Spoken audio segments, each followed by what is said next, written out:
Oferecimento Unimed João Pessoa. Cuidar de você, esse é o plano.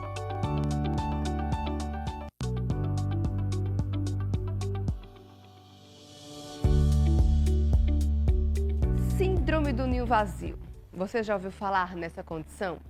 Trata-se de um período de luto, uma solidão, um sentimento de tristeza, sofrimento, vivido principalmente pelos pais, quando os filhos saem de casa, se casam ou se tornam independentes e vão morar fora, em outro ambiente, enfim.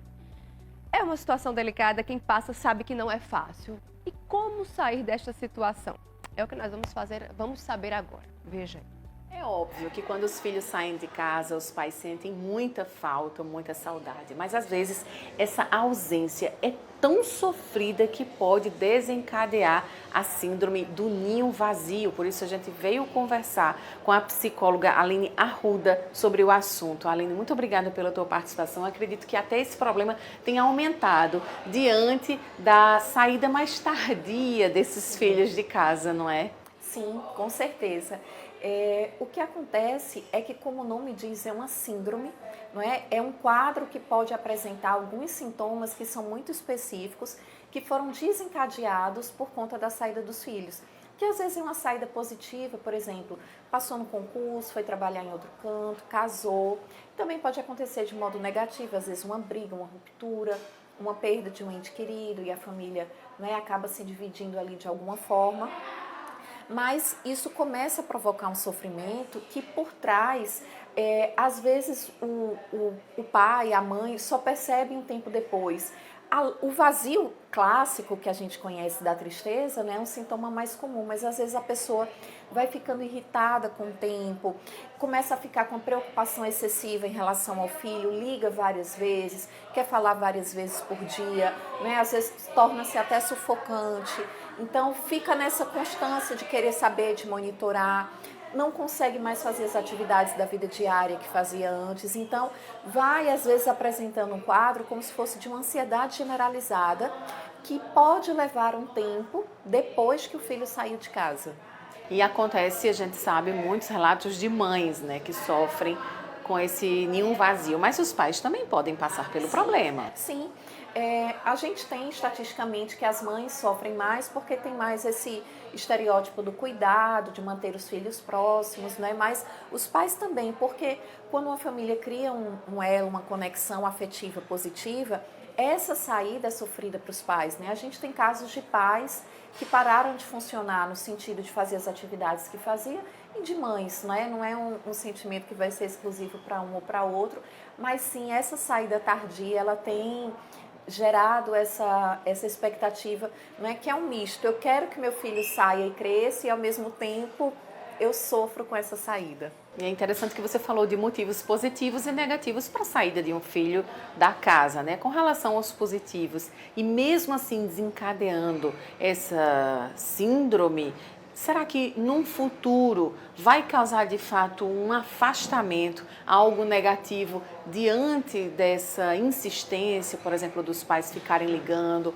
procurando saber mais notícias ou achando que as coisas não estão andando bem porque ele agora está sozinho ou ela está sozinha? Pode causar um afastamento, mas geralmente é um afastamento temporário. Esse afastamento é natural pela rotina que muda, né? Então, sim, com o tempo vão deixar de se falar com a mesma frequência que se falavam. Naquele momento pode ficar mais chateado por essa insistência, né, de falar constantemente.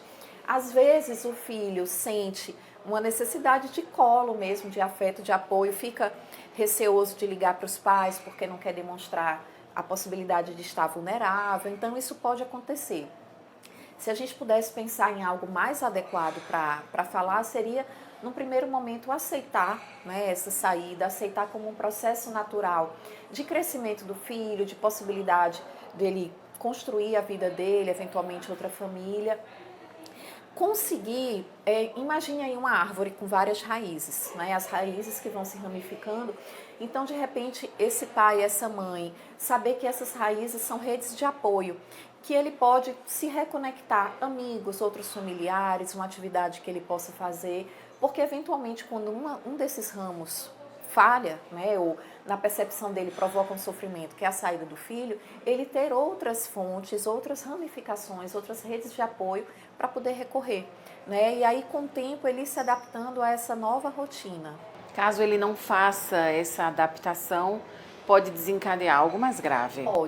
Pode, e como eu falei, né, o transtorno de ansiedade generalizada, que é muito comum de acontecer, a partir da irritabilidade, da falta de funcionamento, da preocupação excessiva, o sono fica alterado. Então, quando começa a ter esses sinais, e às vezes é um outro familiar que percebe, às vezes é o marido, a esposa que percebe ali que aquele companheiro, companheira não está mais, né, está ficando irritadíssimo. Isso pode provocar, inclusive, problemas no relacionamento dos pais, né, por conta dessa preocupação excessiva.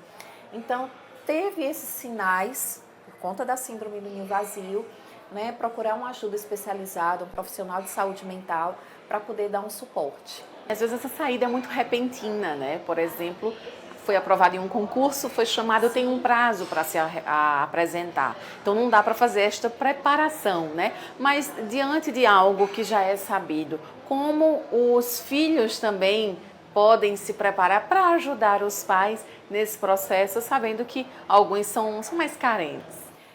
A conversa, o diálogo é sempre muito positiva.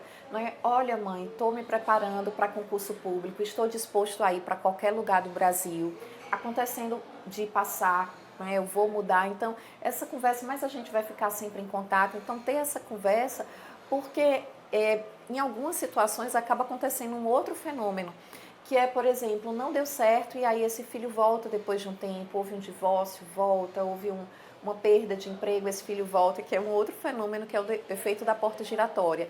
E muitos filhos, por se sentirem sufocados, às vezes, acabam preferindo não voltar, passar necessidade em outro lugar, mas não voltar para a casa dos pais.